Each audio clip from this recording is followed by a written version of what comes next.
Thank you to the organisers for giving me the opportunity to talk to you all today about radio polarisation and pulsars. My name is Lucy and I'm a research fellow employed by Magdalen College at the University of Oxford. To kick things off then, our concept of radio pulsars, sort of straightforwardly, the simple picture that I think most of us have in our heads is we have a dipolar magnetic field, there's a radio beam that's being produced, the pulsar is rotating. And so that means that our line of sight to the pulsar is dependent on two angles. The first is the misalignment of the beam from the rotational axis, and then the second is our line of sight to that beam where it's cutting it. Now, back in 1969, Radhakrishnan and Cook came up with the rotating vector model. The concept here is that you can use the polarization of radio pulsars to understand something about their geometry. So if the polarization is linked to the magnetic field and our line of sight is cutting across different magnetic field lines across the beam, then the angle of those field lines, and hence the angle of the linear polarization, will change in a very smooth way. It gives us an S-shaped curve, which you can then fit and get the geometry out of the pulsar. So this is the Vela pulsar. You can see that the position angle, or the angle of the linear polarization, has this lovely smooth S shape.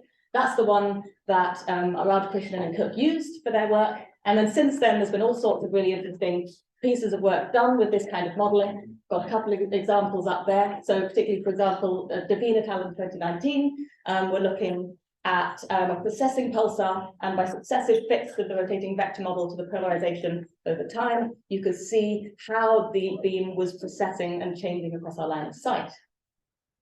You can use pulsar geometries to understand all sorts of interesting things about how neutron stars form and evolve, because if you've got the geometry, then you know something about the alignment of your beam relative to the rotation axis, and perhaps how that changes across the population.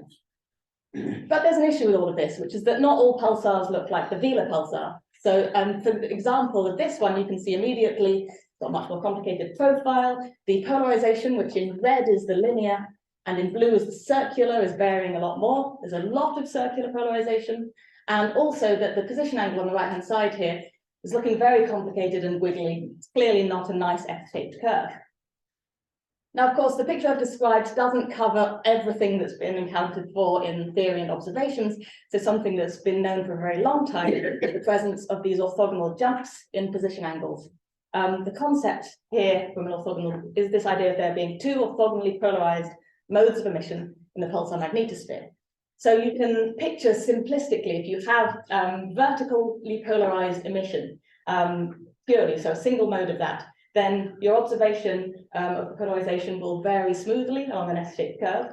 But then if you have a change of dominance and you have horizontally polarized emission, so the other orthogonal mode becoming the dominant one at some pulse phase, you'll see a jump of 90 degrees. And then it follows the same rotating vector model curve, but 90-degree offset.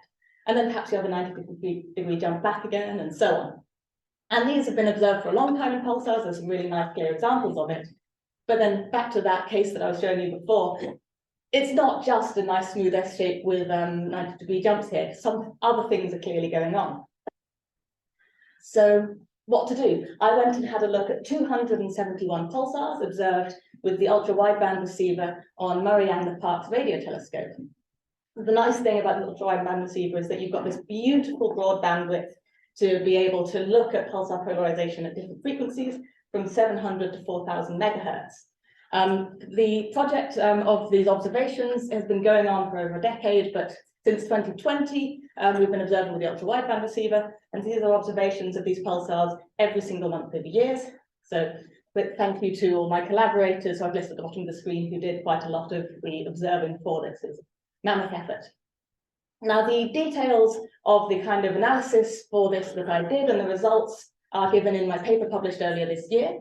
But a potted summary of that, of the important things I think to consider, is that what we observed was that pulsars that were showing evolution of the polarization properties with frequency tended to also show up with non-rotating vector model position angles, and also with features or presence of high amounts of circular polarization. All these things are showing up together, and not only that, they tend to evolve with spin down energy. So high E dot pulsars, you see a lot less of it. Lower E dot pulsars, you see a lot more. And also with frequency. On the whole, as you go to higher frequencies, all of this stuff shows up more as well. So how do we account for all of this? The simplistic description I gave you at the beginning with the rotating vector model plus the orthogonal jumps, nowhere in that did I account for circular polarization, which, as I said, is one of the key features that's showing up a lot when we see these additional complexities. This is one figure from the paper that I think is relevant for discussing in this slide. It's a very complicated figure. It has an awful lot of wiggly lines on it. But simplistic, the point that I wanted to get across from this, each of these lines is the polarization properties of an individual pulsar, how they vary across frequency, from low to high frequency. And the x-axis essentially is the polarization fraction. The y-axis is how much of that polarization is circular versus linear. And on the whole, pulsars, as you go to higher frequencies, they tend to get less strongly polarized, and what polarization they have becomes more circular. So we need to account for both of these things together. Along the length of the curve. What's the length of the curve? The length, so the x-axis is going from 0 to 1 in polarization fraction, and then so on the y-axis, 0 means fully linearly polarized, and 90 degrees would be fully circularly polarized. So it's the angle on the Poincare sphere. So, for example, you can see there are no pulsars up in this corner, which would be really strongly polarized pulsars that are also completely circularly polarized. We don't really see that. The strong ones are all linear. The weaker ones, you have comparatively a lot more circular. So there's a simple way that you can introduce circular polarization into the picture I was describing before, which is, imagine you take those two orthogonal modes I talked about, and you now allow them to add together coherently. You can picture if you have vertical linear polarization, and then you add on to it horizontal linear polarization coherently with some phase offset, you get elliptical polarization coming out. And the phase offsets that you introduce and the relative strengths of the two modes you're adding together and how much coherence you get, that will affect how polarized it is, how much circular you get out, and also what angle of linear polarization you get, and it will rotate away from the rotating vector model picture. So all those three things together, you can start to explain the concepts of the observations that I described before. So the three parameters in this model, the first is the strength ratio. So if you have these two modes, is one much stronger than the other, or are they more equal? And there's the phase offset. If you have a larger phase offset, you'll get more circular polarization. And then the coherence fraction, are they adding together mostly coherently to get circular coming out, or incoherently, i.e. that 90-degree orthogonal jump picture that I described at the beginning? So you turn each of these concepts into a mathematical parameter. The maths of this is in the paper that is currently under review, and I'm hoping will come out soon. I won't go into the details of it other than to say it's simplistically just taking Stokes parameters and reparameterizing them into this new set of three parameters. In order to compare the model to the data, you do have to make a couple of additional assumptions that are reasonable and dependent on the context. You can go into more details if you're interested. But let's have a look at what that actually means in comparison to the data then. So going back quickly to this figure here, if we have polarization fraction and the amount of circular, how do we get those observational features out from the three-parameter model that I just described? Well, you can map those parameters onto that graph, because there's three parameters mapped onto a two-parameter graph. It gets quite complicated, but let's take the simplistic case, looking at this data and holding one parameter constant, leaving the two others to vary, you end up with a curvy grid line like this. So you can see that where before we were having these sort of complicated grid line shapes that didn't make much sense, actually they follow quite nicely along these curved grid line shapes coming out from the model. But we can do better than that. This is just the average polarization varying across frequency. We can pick out a pulsar and look at how its polarization properties vary with pulse phase. So I've got one example here. This is J1157 minus 6224. And I've got an awful lot of graphs on this screen. And the reason for that is that there is a lot going on. I'm specifically focusing on this blue shaded region here. And you can see at the bottom, we've got the pulse profile. Above it, then there's ellipticity, there's position angle, there's polarization fraction. All these things are changing a lot. There's a lot that you can see, but it's not quite clear sort of how to summarize that quickly. But in the partial coherence model, if you look at it through that perspective, then actually you find that blue shaded region is described simply by taking two of the model parameters and holding them constant and allowing the third one to vary linearly with phase. So quite quickly, a lot of polarization complexity is being summarized quite neatly. So to summarize what I've talked about so far then, before I get on to the next part of the talk, pulsar radio polarization, we have these ideas of pulsar geometry coming with the rotating vector model. On top of that, you add orthogonal modes to explain some complexity, but then there's all sorts of other things going on. Particularly, I think circular polarization is very important, and this can be accounted for pretty neatly with this partial coherence picture mathematically. To finish up then, I want to talk about the Meerkat telescope and the 1,000 pulsar array project on it. Several other talks have already mentioned Meerkat, which is really nice because you already therefore know lots about what's happening with it, but the 1,000 pulsar array project specifically is observing around 1,000 pulsars. We've been observing them for years now, and we look at them every month. So we've got a massive and fantastically good data set for studying all sorts of interesting things. There's been loads of publications that have come out, and I'd really recommend them to you if you haven't seen them. There's two in particular that I'd like to just touch upon now that are recently out and are important because they've mentioned polarization, so of course I'm keen. So the first of these then is Johnston et al. 2023, which is taking that massive data set and doing rotating vector model fits to all of them. And what he finds is that for about 40% of the cases, you don't get a good rotating vector model fit. We've got some example on the left-hand side of a really good one, and the right-hand side a couple where it's looking very, very different. The cases where the rotating vector model fit is generally bad also turn out to be the cases where there's a high amount of circular polarization relative to linear, all of which fits in with the observations that I had with Parkes and with what would be expected in the partial coherence model picture of things. So the exciting thing for me is that I feel that if we can account for how the partial coherence is affecting the amount of circular polarization, we can work back to get just the effect of the rotating vector model and therefore get geometries out for even more pulsars.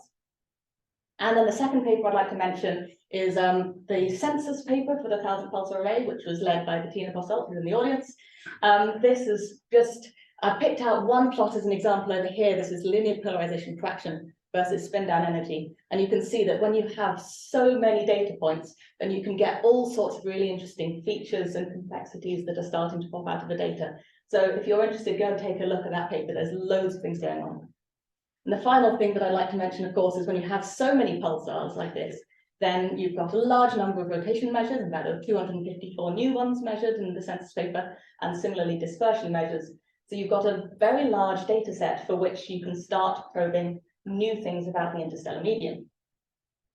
So this is the project that I'm moving on to at the moment and that I hope to be able to talk to you more about in the future. But if you take the ratio between the rotation measure and the dispersion measure for a given pulsar, then that's going to give you information about the magnetic field along the line of sight from the pulsar to the observer through the interstellar medium. If you have over 1,000 observations of these, then you can start to build up a map of the magnetic field across all those lines of sight, and therefore get an idea of the magnetic field of the whole galaxy. So I'll finish up there. What I've talked to you about today is the observations that we have of pulsars, the richness that we've got in terms of polarization properties. And I think in terms of understanding these, that also gives us a strong basis to extend our understanding to some of these more different sources, such as magnetizing fast radio bursts and some of the connections. I think circular polarization is very important to be accounted for. It can be nicely mathematically accounted for in the partial coherence model. And then the more that we know about pulsar radio polarization, the more we can use that information to discover and understand other things, such as the magnetic field of the Milky Way. Thank you very much for your time.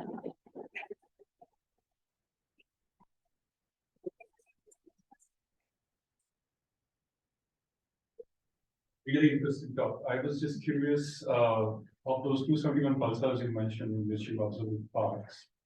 How many of them are part of the TPA, and were you able to do some consistency checks in terms of what you derived from the Parkes field? Yes, so there was, in the putting together the census paper with the TPA, there were quite a lot of checks comparing across to Parkes observations as well. So from that perspective, yes. I haven't gone into the same depth of studying the polarization properties of the TPA sample as I have for Parkes yet. Partly that's just because there's so many more pulsars, it would be an even bigger project, and partly because I was really interested in the frequency dependent aspect, and the ultra wideband receiver gives you this massive bandwidth. But yes, there's consistency across the two observational data sets, and more will, I'm sure, be learned in the fullness of time. Thank you. One more question? It's a silly question. When you try to parameterize the source parameters using the RC and eta, like are those only for linear fields, or do you also have? So that the parameterization I'm talking about here is just in the linear case. I did also derived the generalization to the sort of full elliptical case. Of course, if you allow your underlying orthogonal modes to be elliptical, you have a couple of extra parameters in there as well, and so your model becomes very general. The maths is pretty much a straightforward extension of that, and in the paper, which will hopefully be out in due course, you can see the comparison to the observations would just be a sort of a small shift in the polarization. So it's definitely possible to allow for that, but it didn't feel necessary to introduce that complexity for the comparisons we could make observationally.